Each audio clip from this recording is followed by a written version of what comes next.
ونؤمن به ونتوكل عليه ونعوذ بالله من شرور أنفسنا ومن سيئات أعمالنا من يهده الله فلا مضل له ومن يضلله فلا هادي له ونشهد أن لا إله إلا الله وحده لا شريك له ونشهد أن محمدا عبده ورسوله صلى الله عليه وعلى آله وصحبه وسلم أما بعد فأعوذ بالله من الشيطان الرجيم بسم الله الرحمن الرحيم يا أيها الذين آمنوا اتقوا الله حق تقاته صدق الله العلي العظيم.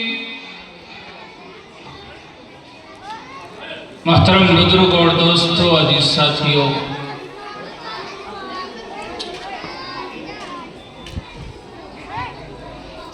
جلسے کی دو چیزیں بالکل جان ہوتی ہے،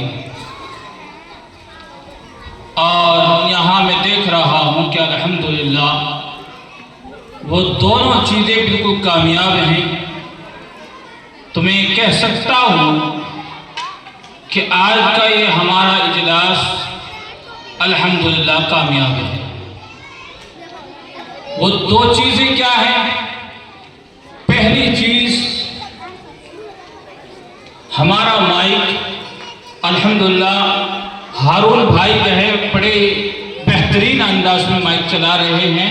آواز ماشاءاللہ بڑی خوبصورت ہے، اور اس سے بڑھ کر ہمارے اس اجلاس کو کامیاب بنانے میں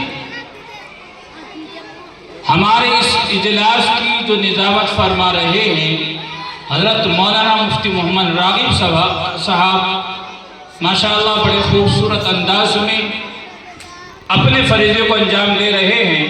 تو میں سمجھ رہا ہوں کہ ہمارا یہ آج کا اجلاس الحمدللہ کامیاب ہو رہا ہے. بہرحال اعلان کیا گیا کہ تقریباً 1 یا 1:15 بجے انشاءاللہ اس پہلی نشست کا اختتام ہو جائے گا.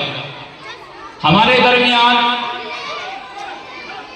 ہزاروں نوجوانوں کے دلوں پر راج کرنے والے حضرت مولانا مفتی محمد عالم صاحب، اور اسی طرح استاد محترم حضرت مولانا محمد خالد سیف اللہ صاحب تشریف فرما ہے. اصل خطاب تو انہی کا ہونا ہے. مجھے تو سبق سنانے کے لیے بٹھا دیا گیا.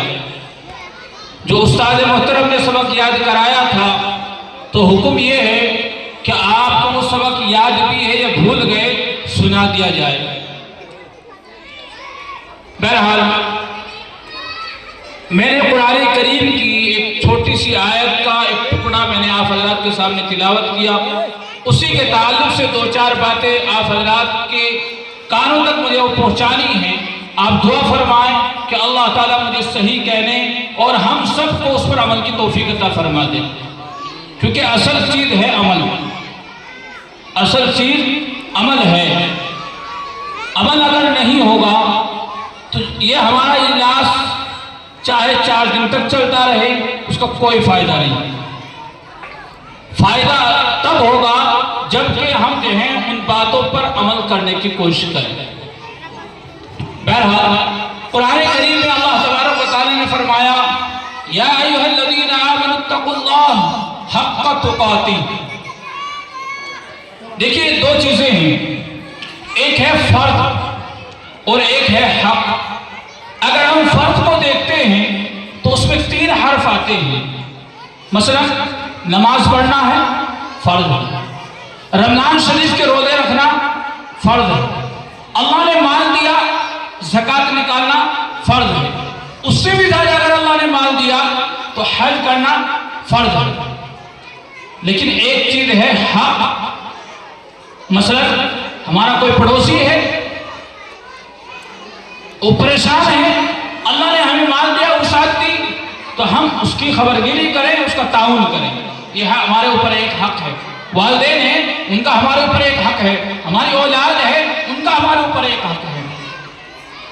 لیکن آج کے اس دور میں ہم فرض کو جہاں یہ سمجھتے ہیں کہ اس کو ادا کرنا ضروری ہے، لیکن اسی کے مقابلے میں ہم نے حق کو بالکل ترک کر دیا ہے، حق کو بالکل چھوڑ دیا ہے، گویا کہ ہم حق کو بالکل ایسے بھول گئے گویا کہ ہمارے اوپر عائد ہی نہیں ہوتا،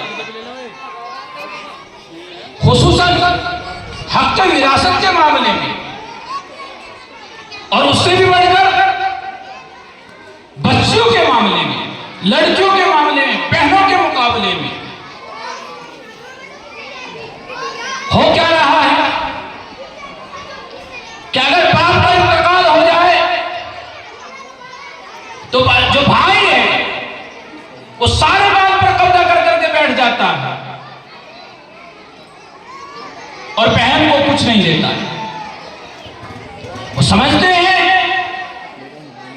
کہ ہم نے ان کی شادیوں میں 10 لاکھ روپے لگایا ہے اس لیے ہم نے ان کا حق ادا کر دیا، بالکل نہیں۔ یاد رکھیے جب کل قیامت کے دن نفسی نفسی کا عالم ہوگا، ہر ایک کو اپنی اپنی پڑی ہوگی، کوئی کسی کا ساتھ دینے کے لیے تیار نہیں ہوگا۔ اس دردناک گھڑی میں یہی پہ ہے جس کا ہم نے آج حق دبایا ہے، کل قیامت کے دن اللہ کی عدالت میں یہ دعویٰ کرے گی، یہ اپنا مقدمہ دائر کرے گی، الہی یہ میرا بڑا بھائی ہے، میرے باپ اتنی پراپرٹی چھوڑ کر کے گیا تھا، اتنا مال چھوڑ کر کے گیا تھا، اس کے مرنے کے بعد اس نے میرا حق ادا نہیں کیا۔ کیا جواب دیں گے؟ اسی کو اللہ کے نبی صلی اللہ علیہ وسلم سے جب صحابہ اکرام نے اللہ کے نبی صلی اللہ علیہ وسلم نے اپنے صحابہ سے معلوم کیا کہ صحابہ یہ بتائیے کہ مفلس کون ہیں؟ صحابہ اکرام نے عرض کیا اللہ کے نبی مفلس تو وہ ہے جس کے پاس ایک وقت کا کھانا بھی نہ ہو، یا ایک وقت کا مل جائے تو دوسرے وقت کا نہ ہو۔ اللہ کے نبی صلی اللہ علیہ وسلم نے ارشاد فرمایا اے میرے صحابہ